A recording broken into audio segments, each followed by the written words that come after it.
होंगे आप लोग। उम्मीद करते हैं बहुत अच्छा होगा। आज हम आप लोग के एक बहुत ही प्यारा सा लोकगीत सुनावतानी और ये एगो परिवार से जुड़ल बाटे और बहुत ही सुंदर बहुत ही अच्छा गीत बाटे। अगर सबकर सोच ऐसे रहे तो कौनो परिवार में लड़ाई ना होगी दोस्तों। और कितना सुंदर भाव बाटे, आई लोग गीत के माध्यम से सुनी लो। कि राजा हो सब धनवा दे द अपना भाई के, बाकी संगे रख बाबू माई के ना। कि राजा हो सब धनवा दे द अपना भाई के, बाकी संगे रख बाबू माई के ना। कि नौवत आवे न कबहू भाई में लड़ाई के, संगे रख बाबू माई के ना। कि नौवत आवे न भाई भाई में लड़ाई के, संगे रख बाबू माई के ना।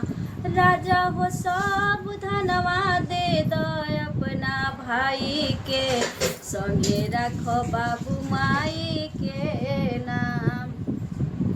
बेरी बेरी मिल जाई धन दौलतिया, मिली ना दोबारा माई बाबू के सुरतिया।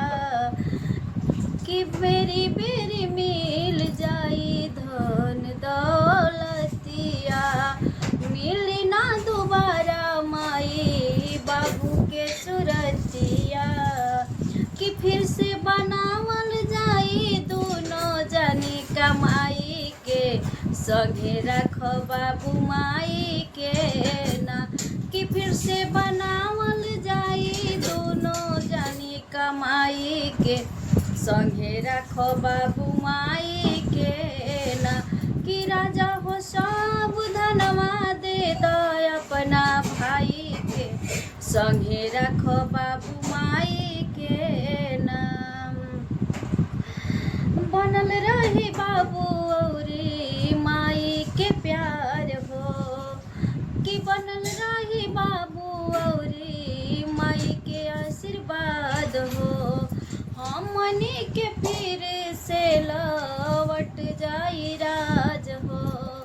कि राजा हो सब धनवा दे द अपना भाई के, संगे रख बाबू माई के ना।